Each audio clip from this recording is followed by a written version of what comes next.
Arrêtons-nous ce soir sur la situation en Tunisie. Le pays connaît depuis quelques semaines une hausse inédite des cas de contamination Covid-19.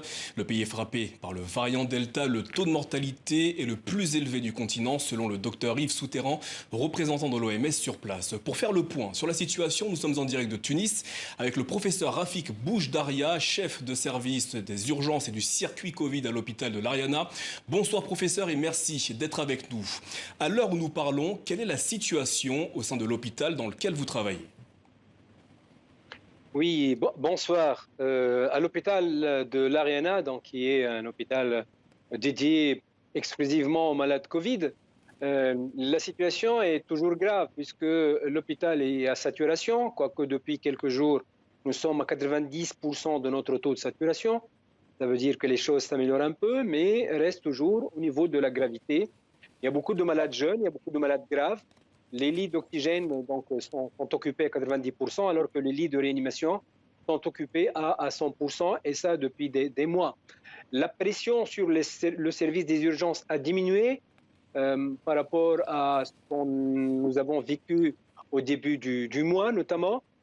Cette vague est la plus grave, la plus meurtrière depuis l'avènement du Covid-19 en Tunisie. Et peut-être qu'il y a des facteurs qui expliquent cela, notamment la gravité du variant Delta, mais aussi le retard très très important pris dans la campagne de vaccination. Concrètement, de quoi avez-vous besoin pour soutenir le système de santé tunisien? Ben écoutez, le système de santé tunisien, il résiste malgré son affaiblissement par l'épidémie. Nous avons besoin actuellement d'oxygène médical parce que nous avons des pénuries ici et là, notamment dans le centre et le sud du pays. Nous avons besoin de renforcer les ressources humaines, notamment en médecins, mais aussi et surtout en infirmières, parce que la majorité du corps soignant dans les cycles Covid touche au burn-out, c'est-à-dire à une saturation mentale et physique. Le nombre n'est pas très élevé, vu les choix de politique et les choix financiers des différents gouvernements. Et nous avons besoin d'une mise à niveau de la structure de soins. Ceci est le côté soins. Mais notre système de santé actuellement, il a besoin de beaucoup plus de vaccins pour donc vacciner les trois quarts des Tunisiens, et ceci donc pour avoir un bouclier contre l'épidémie, mais surtout contre d'hypothétiques variants dans l'avenir. Vous faisiez à l'instant référence aux soignants. Dans quel état d'esprit le personnel hospitalier se trouve actuellement? Ben écoutez, le personnel soignant en Tunisie, médecins et infirmiers, ils font leur travail. Ils font leur travail avec une charge de travail très importante. Les effectifs sont réduits. Le gouvernement n'a pas pu inclure plus que 810 vacataires. Et ça, c'est très peu compte tenu de la charge de travail. Nous faisons notre travail, nous faisons notre métier parce que c'est notre destin, à la limite, c'est notre choix. Mais nous demandons toujours d'avoir plus de personnel et nous demandons de travailler dans des conditions de sécurité beaucoup plus précises et beaucoup plus pertinentes. Comment expliquez-vous que la Tunisie se retrouve actuellement dans cette situation sanitaire critique? Bah parce que c'est le résultat de plusieurs facteurs qui ont évolué depuis des mois et des mois. Tout d'abord, nous n'avons pas suivi une stratégie dynamique, c'est-à-dire qui cherche à barrer la route à la diffusion de l'épidémie, mais nous avons choisi une stratégie qui court derrière le virus.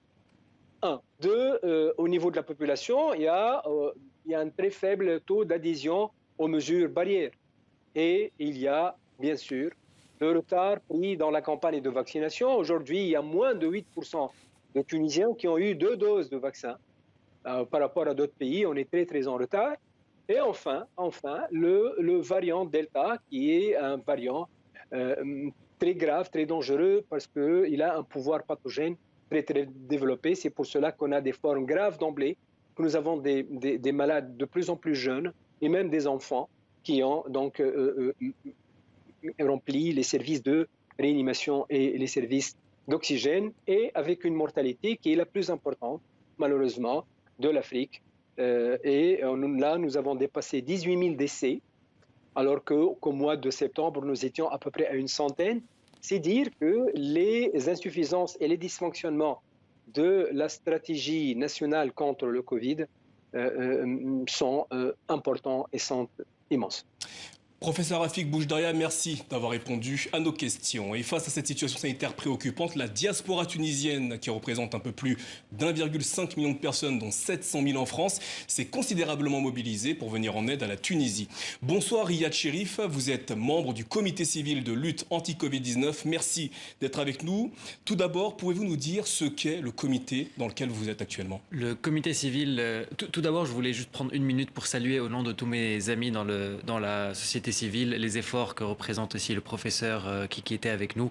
Je sais que ces efforts-là ne sont pas suffisamment reconnus de la part du gouvernement, donc au nom de toute la société civile, déjà je leur dis merci et je leur souhaite beaucoup de courage pour pouvoir surmonter la crise actuelle. Le comité civil, justement, il est dans la continuité un peu de ces efforts-là. C'est un comité civil qui a été organisé spontanément face à un peu à l'absence de l'État, ou en tout cas à son manque d'efficacité sur pas mal de niveaux dans la prise en charge des malades de Covid, qui a été lancé par un certain nombre de personnalités connues dans la société civile tunisienne et un regroupement d'associations en France, en Tunisie et à l'étranger pour venir en aide au pays. Comment s'est organisée la collecte de dons au sein de votre comité? Alors, le comité civil travaille sur 3 axes. L'un d'entre eux, c'est les dons. Je vais en parler. Ensuite, je vais vous parler des autres axes. Par rapport aux dons, j'ai parlé un peu des expériences en Europe.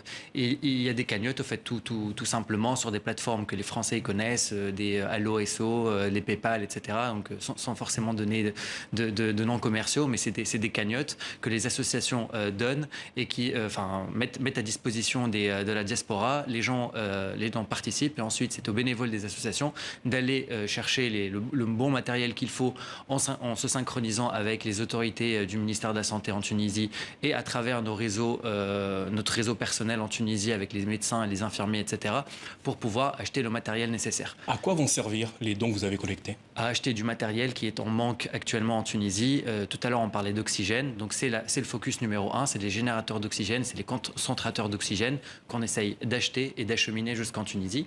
Pour vous donner un peu un titre, quelques chiffres pour avoir une idée de ce que c'est la mobilisation de la diaspora tunisienne en France, il y a globalement 4 ou 5 ce qu'on appelle grosses cagnottes, qui est le résultat de regroupements d'associations qui ont décidé de créer une cagnotte commune et de créer une action commune pour acheter d'une manière commune. On est aux alentours d'à peu près 300 000 euros de dons qui ont été collectés, qui vont principalement servir à acheter des concentrateurs et des générateurs d'oxygène pour alimenter les hôpitaux en Tunisie. Comment allez-vous organiser l'envoi de ces dons vers la Tunisie? Exactement. Alors, pour acheminer ces dons-là vers la Tunisie, on utilise trois chemins différents. Le premier, c'est à travers un réseau d'associations partenaires en Tunisie. Donc, l'association à l'étranger achète le matériel et on fait don à l'association en Tunisie. Et ensuite, elle achemine à travers un réseau d'associations locales. Ensuite, ces équipements-là restent au niveau de ces associations-là. Et c'est aux personnes qui en sont dans le besoin d'aller les chercher à travers ces bénévoles d'associations. Ça nous permet d'avoir un maximum de traçabilité, un maximum de transparence par rapport à leur utilisation, parce que ça part pas directement chez les gens, ça reste au niveau du circuit associatif. Il y a un deuxième circuit qui se base plutôt sur l'État. Donc le ministère de la Santé a mis en place une liste d'équipements qu'il souhaite acheter et qu'il souhaite avoir, et un mécanisme pour pouvoir lui donner une fois arrivé en Tunisie. Donc c'est aussi un autre choix que d'autres associations ont fait, acheter le matériel en France, le ramener en Tunisie et le déléguer directement, en tout cas le confier directement au ministère qui lui va l'acheminer en fonction de ses besoins à travers les hôpitaux du pays. Justement, vous parliez de traçabilité. Quel système allez-vous mettre en place pour être sûr que ces dons arrivent bien à bon port? À bon port. D'abord, par rapport à nos donateurs, il y a des attestations de dons qui se font, donc qui attestent leurs dons, parce que toutes les associations avec lesquelles on travaille en France sont des associations légales établies en France, donc ils ont leur présence légale en France. Ensuite, le cheminement en Tunisie se base grâce à notre réseau d'associations là-bas, à travers des photos qu'on envoie ensuite à nos donateurs, à travers un reporting qui essaye d'avoir dont le but est d'avoir un dashboard assez en temps réel de la disponibilité des matériels donnés en Tunisie.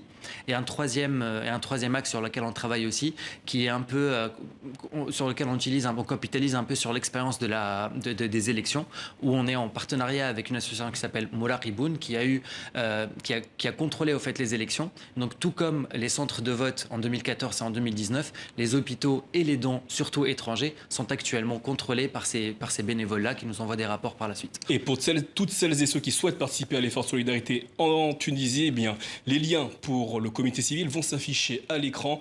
Merci Rida Cherif d'avoir répondu à nos questions ce soir. Merci à vous. Merci.